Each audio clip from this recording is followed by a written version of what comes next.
Hello বন্ধুরা, কেমন আছো? গুড মর্নিং সবাইকে। এখন বাজে 11:30। এই ছাতু মুড়ি এই কলা দিয়ে মেখে এক্ষুনি খেলাম। উম,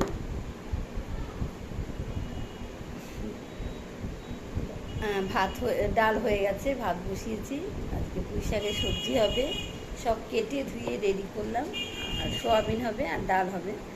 আর আমের চাটনি কালকে করেছিলাম, রয়েছে অনেকটাই আছে। পরশু দিন করেছি আমের চাটনি, এক বাটি বড় বাটি করেছিলাম। কালকেও খেয়েছি, আজকেও রয়েছে। আমের আর টক কিছু হবে না।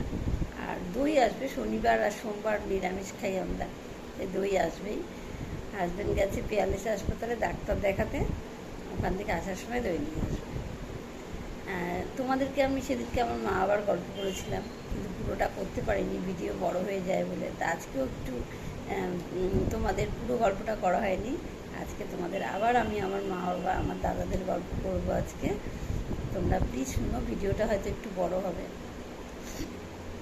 সত্যি কথা বলতে কি, আমার যখন 12-13 বছর তখনকার কথাই বলেছিলাম আমি। আমার মা বাবা খুব কষ্টে ছিল একসময়। তারপর কিন্তু আমার মা বাবা সৌভাগ্য হয়েছিল আমার দাদাদের সবাইকে চাকরি পেতে দেখতে। আমার বড়দা সরকারি চাকরি পেয়ে যায়, মেজদাও একটা ভালো কোম্পানিতে চাকরি পেয়ে যায়। সেগুলো সবই আমার মা বাবা থাকাকালীনই হয়েছে। শেষ পর্যন্ত আমার মা বাবা ভালো থেকে ছিল শেষ পর্যন্ত। ছোটদাও তখন ও ড্রয়িং টিচার, শুরুর দিকে তা মোটামুটি ইনকাম করতে শুরু করে, ওটা দেখে গেছিলো, অনেকটাই উন্নতি করেছিল ছোটদাও। শেষদাই একমাত্র কিছু করতে পারেনি, কম স্যালারির একটা কাজ করতে, এখনও তাই সেরকম কিছু দাঁড়াতে পারেনি। শেষদার জন্য অনেক দুঃখ ছিল আমার মা বাবা, সবাইকে বলে গেছিলো একটু দেখে রাখিস। যাই হোক, একসময় আমার মা বাবা চলে যায়, যার যখন সময় হয় যেতেই হবে, কিছু করার নেই।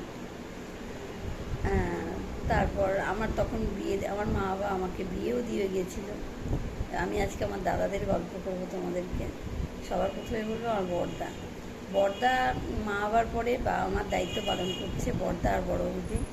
আমার মা বাবা কিন্তু শেষদা আর ছোটদার বিয়ে দেখে যেতে পারেনি, সম্বন্ধ অনেক দেখেছিল কিন্তু শেষ পর্যন্ত দেখার সৌভাগ্য হয়নি।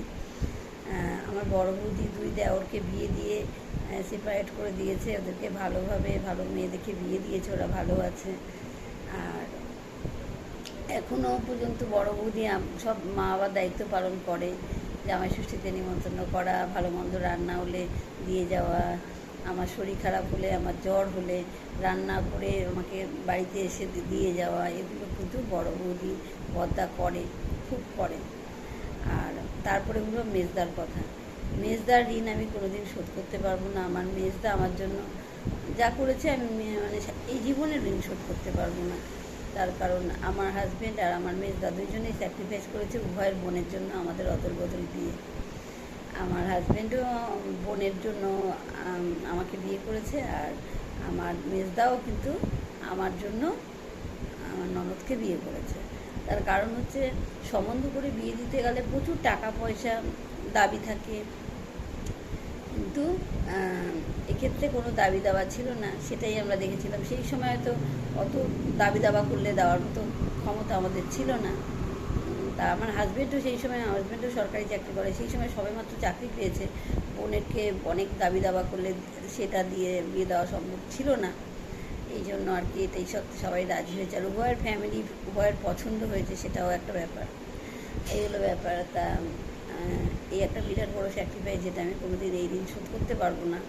তারপর আমার বাবা যখন আমার রিটায়ার হয়ে যায়, তখন আমার 13-14 বছর বয়স, তখন আমাদের ক্লাস 6-এ পড়তাম। তখন থেকে সব পড়াশোনার খরচা আমার মেজদা দায়িত্ব পালন করেছে।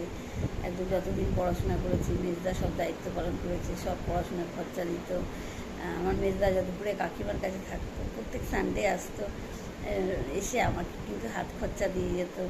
মানে এগুলো মানে বিশাল পাওনা, অনেকটাই ভরসা করতাম। আমার শরীর খারাপ হলে মেজদাই আমাকে ডাক্তারখানায় নিয়ে যেতে হবে, এই ভরসাগুলো আমি মেজদার ওপরেই করতাম। ও আমাকে বুদ্ধি বুদ্ধি করে ডাকতো, খুব ভালোবাসতো, এখনও বাসে। সময়ের সঙ্গে হয়তো একটু পরিবর্তন হয়েছে, সেটা হয়, কিছু করার নেই। আর আমার শেষদা জানো তো কম পয়সা রোজগার করতো, কিন্তু আমার যখনই শরীর খারাপ হতো, জ্বর হতো, কোনো শরীর খারাপ হতে আমাকে নানান রকম ফল এনে দিতে, বলতো এটা খা ওটা খা, খুব ভালোবাসতো। ভীষণ অমায়িক মানুষ আমার শেষদা, খুব ভালো। ও হয়তো ইনকাম করতে পারে না সেরকম, কিন্তু ওর মতো মানুষ আমি খুব কম দেখেছি। এত ভালো মনের মানুষ, খুব ভালো। কপালটা খারাপ, সেরকমভাবে দাঁড়াতে পারেনি।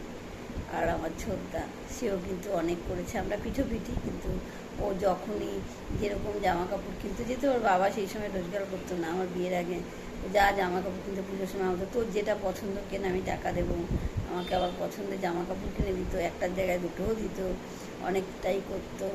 তারপর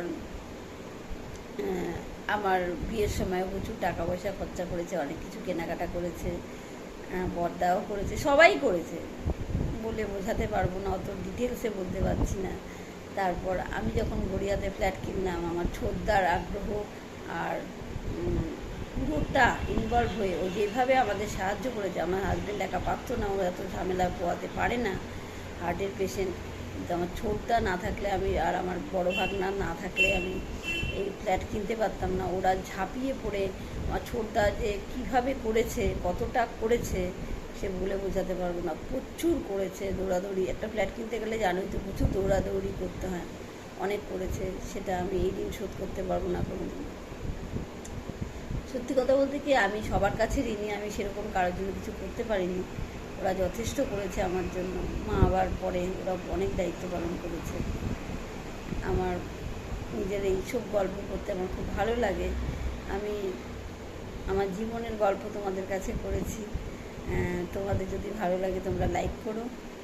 আমি চাই তোমাদের সঙ্গে কথা বলতে, তোমাদের সঙ্গে সব কিছু শেয়ার করতে, তাই করলাম।